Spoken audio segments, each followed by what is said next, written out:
दोस्तों, मेरा नाम है कुमकुम बिनवाल। क्या दिन आ गए नहीं? सरकार की जी हजूरी करके नए नए भारतीय बने लोग अब हमें सिखाएंगे देशभक्ति क्या होती है। इन्हें तो जानते होंगे आप, अदनाम सानी। अपने क्राफ्ट में ये आदमी माहिर है, बहुत बढ़िया गाते हैं वाकई में।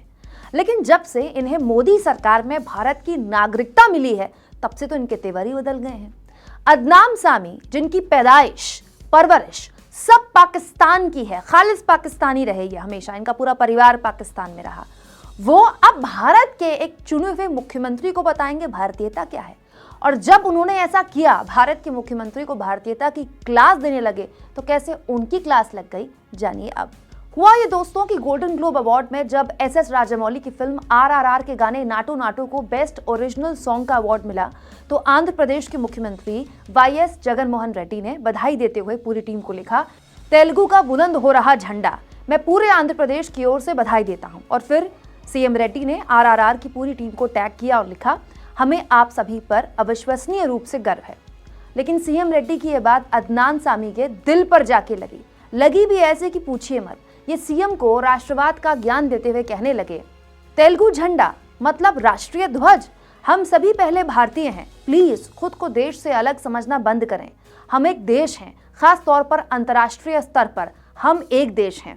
अलगाववादी एटीट्यूड ठीक नहीं, जैसे कि हमने 1947 में देखा था। शुक्रिया, जय हिंद। बताइए क्या दिन आ गए।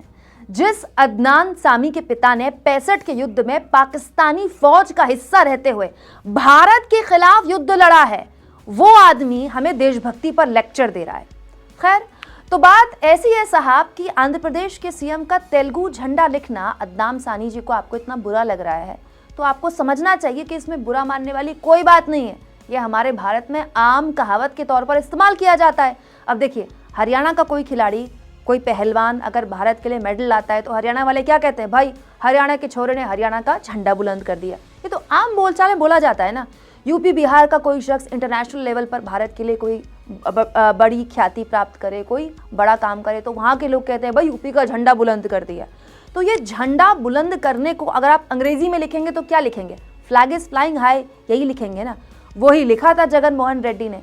लेकिन इस पर अदनाम सामी उन्हें एक भारत और तिरंगे पर ज्ञान दे रहे हैं, बता रहे हैं कि अलगाववादी एटीट्यूड नहीं होना चाहिए। वाह भाई अदनाम, कोई नहीं, हम समझते हैं आप अभी नए नए भारतीय बने, कोई दिक्कत नहीं है। भारत में क्षेत्रीय अस्मिता लोगों के लिए कोई आज से नहीं, हमेशा से अहम रही है। अमिताभ बच्चन खुद छोरा गंगा किनारे वाला कहते हैं खुद को, तो लोग उनसे कनेक्ट करते हैं, मतलब उसमें कुछ गलत नहीं है।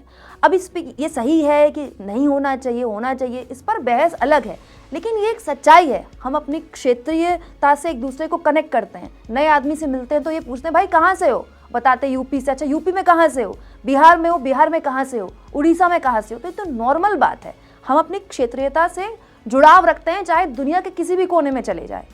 ये समझाने के लिए एक भारतीय ने ही अदनाम सानी को उनके कमेंट बॉक्स में जो कमेंट दिया है ना, वो उन्हें जरूर पढ़ना चाहिए। ये शख्स लिखते हैं, डियर सर, आपको हमें देशभक्ति सिखाने की जरूरत नहीं। भारतीय राष्ट्रीय ध्वज को तेलुगु व्यक्ति द्वारा ही डिजाइन किया गया था, वही शहर जहां से वर्तमान में हमारे मुख्यमंत्री काम कर रहे हैं। आप इसे गूगल कर सकते हैं। झंडा कहने के हमारे मतलब को पहले समझें और फिर कृपया दोबारा जवाब दें। दोस्तों, इस यूजर ने जो बात कही वो गलत नहीं है। जिस आंध्र प्रदेश के CM को अदनाम देशभक्ति की घुट्टी पिला रहे थे, हमारे तिरंगे को एक्चुअली डिजाइन करने वाले वहीं से आते हैं, महान स्वतंत्रता सेनानी श्री पिंगाली वेंकैया। जी हाँ, यही है हमारा भारत अदनाम साहब, जिसमें हम जुबान चाहे तेलुगु बोलें, मलयालम बोलें, भोजपुरी बोलें, पंजाबी बोलें, मराठी बोलें, लेकिन दिल में हम सब के एक ही हिंदुस्तान बसता है। हम सब एक ही तिरंगे को सलाम करते हैं। लेकिन हमारी विविधता जो है ना, हमारी डाइवर्सिटी जो है ना, हमें बांटती नहीं है, हमें और एक दूसरे के करीब ले आती है। कोई नहीं, आप नए नए भारतीय बने हैं, थोड़ा इस मिट्टी को और समझिए, जानिए, इसको करीब से, इसकी आत्मा को पहचानिए। क्योंकि ये जो समझ है ना, बस सरकार के पद्मश्री मिलने से नहीं आती है, ये समझ समझने से आती है। वक्त लीजिए, उसके बाद दूसरों को देशभक्ति पर ज्ञान दीजिएगा।